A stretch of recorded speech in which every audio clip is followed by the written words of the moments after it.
Dajjal adalah seorang tokoh dalam eskatologi Islam yang akan muncul menjelang kiamat. Dajjal dikatakan kafir dan jahat, membawa fitnah atau ujian terbesar, dan tidak ada ujian yang besar selain itu. Kemudian para nabi sebelum Nabi Muhammad SAW telah pula menjelaskan tentang Dajjal kepada umatnya. Namun tidak sedetail penjelasan Nabi Muhammad. Dajjal adalah seorang pecak atau buta di salah satu matanya. Dajjal menurut keyakinan para salafus salih adalah seorang anak Adam. Ia bukan dari golongan jin. Dua ulama kontemporer berkata bahwa Dajjal adalah Bani Adam. Dia butuh makan, butuh minum, dan lainnya. Maka oleh karena itu, ia akan dan bisa dibunuh oleh Nabi Isa. Keluarga Dajjal, ayah, ibu, kakek, dan nenek moyangnya adalah penyembah berhala. Mereka keturunan Yahuda yang telah menikah selama 30 tahun tetapi belum dikaruniai seorang anak. Dajjal dikisahkan tidak memiliki keturunan atau mandul. Ia dilahirkan di negeri Samirah, sebuah negeri kecil di Palestina yang kemudian hari menjadi kota besar pada masa Nabi Daud dan setelahnya. Diperkirakan pada zaman Nabi Musa alaihissalam 1500 sebelum Masehi sampai akhir zaman, lahir di negeri Samirah, kota kecil di Palestina, dan keturunan nenek moyang penyembah berhala patung sapi betina.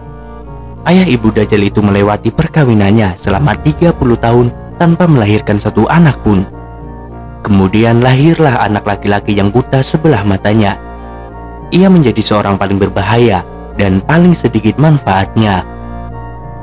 Kedua matanya tidur, tetapi hatinya tetap terjaga, seperti yang ditulis pada manuskrip di atas bebatuan di kota Ibris di kerajaan Yordania. Masa kecil Dajjal semenjak umur 4 tahun dirasuki jin setan, penjelmaan patung sapi betina. Disebutkan sebagai Ajubah As-Samirah atau keajaiban Samirah.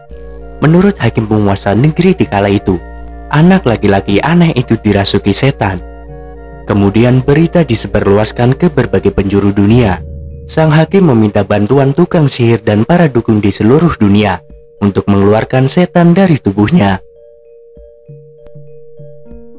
Namun Allah menyayangi anak itu, seraya berfirman kepada Jibril, "Hai Jibril, anak itu adalah hambaku." Tetapi di akhir zaman ia mengaku sebagai Tuhan yang disembah di muka bumi. Aku akan utus orang yang akan membunuhnya pada suatu saat tertentu yang tidak akan diingkari oleh hambaku. Orang tersebut adalah seorang nabi yang diutus pada masa dan ia akan menjadi wali tanpa wahyu pada menjelang akhir zaman.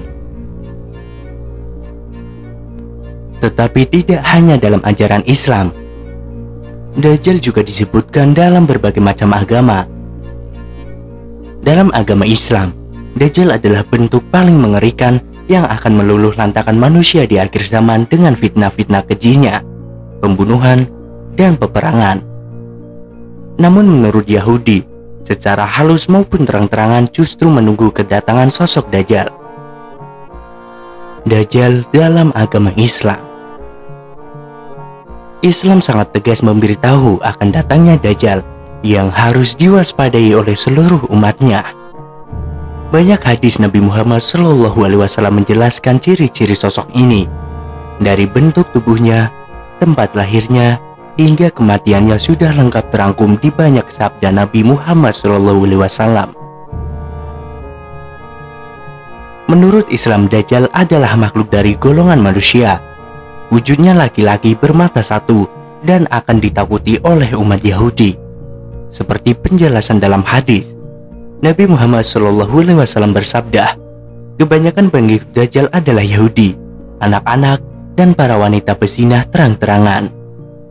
Al-Quran tidak menjelaskan detail sosok Dajjal ini. Namun dalam Islam, Dajjal merupakan hal yang wajib dipercaya akan muncul di akhir zaman. Di dalam agama Yahudi, Dajjal disebut Mesias. Berbeda dengan ajaran Islam yang menjadikan kemunculan Dajjal sebagai akhir zaman, bagi Yahudi, kemunculan Al-Masih Dajjal diyakini sebagai kemenangan mereka dan kejayaan mereka. Imran Nazar Hussein, seorang pakar eskatologi Islam, dalam bukunya Yerusalem in the Al-Quran, menjelaskan dengan benerang 7 tanda kehadiran Dajjal atau Al-Masih. Namun Al-Masih yang mereka tunggu bukanlah kedatangan Nabi Isa Al-Masih, sebagaimana keyakinan Islam dan Kristen.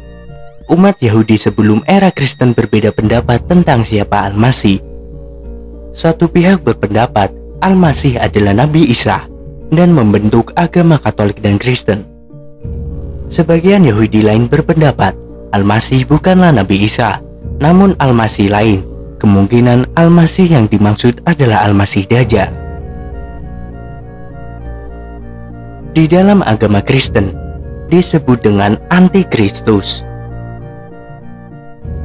Dajjal dalam Kristen populer sebagai istilah Antikristus yang termuat di beberapa ayat Alkitab seperti Yohanes 2 ayat 18 dan Yohanes 1 ayat 7. Istilah Antikristus berasal dari bahasa Yunani Antikristos. Kata ini terdiri dari 2 kata, yakni anti yang berarti melawan dan Kristos yang berarti Kristus. Dengan penyederhanaan, Antikristus artinya adalah lawan Kristus. Dengan kata lain, dia adalah musuh besar Kristus atau Tuhan Yesus yang berlawanan dengannya dalam hal sifat dasar dan ajaran.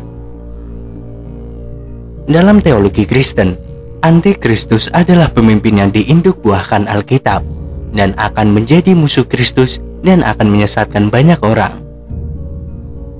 Jika ditarik ke belakang, konsep Antikristus serupa dengan Dajjal dalam Islam. Kedatangannya akan menjadi musuh Kristus atau Nabi Isa dalam Islam. Dajjal di dalam agama Hindu disebut Syangkuni. Sedikit berbeda dengan ajaran Islam dan Kristen. Dalam ajaran Hindu, Dajjal adalah biang keladi dalam penyebab terjadinya peperangan umat manusia. Sosok ini mempunyai sifat cerdik, sangat licik dan provokatif. Dalam metode penyampaian Hindu, sosok Dajjal ditransformasikan menjadi sosok figur yang bernama Sangkuni. Nama lain dari Sangkuni adalah Swala Putra atau Suman dan disebut juga dengan Trigandalpati. Menurut Mahabharata, Sangkuni merupakan personifikasi dari 2 kata prayoga, yaitu masa kekacauan di bumi, pendahulu zaman kegelapan atau Mali Yoga. Sama dengan Dajjal pada Islam, sosok Sangkuni pada Hindu digambarkan sebagai penyebar fitnah, provokasi, dan bermata satu. Kemudian Dajjal dalam agama Buddha. Dajjal menurut Buddha, beberapa pula dengan Hindu, Kristen, Yahudi maupun Islam, ideologi Buddha memakai sosok jahat Dajjal bukan tentang siapa, melainkan setiap individu manusia itu sendiri. Sehingga dalam ajarannya, seorang Buddha harus meninggalkan sifat-sifat kejahatan nafsunya. Nafsu jahat yang ada di setiap manusia inilah yang diidentifikasikan sebagai sosok Dajjal. Nafsu yang dimaksud bukanlah nafsu manusiawi seperti nafsu seksual, nafsu makan, atau nafsu tidur.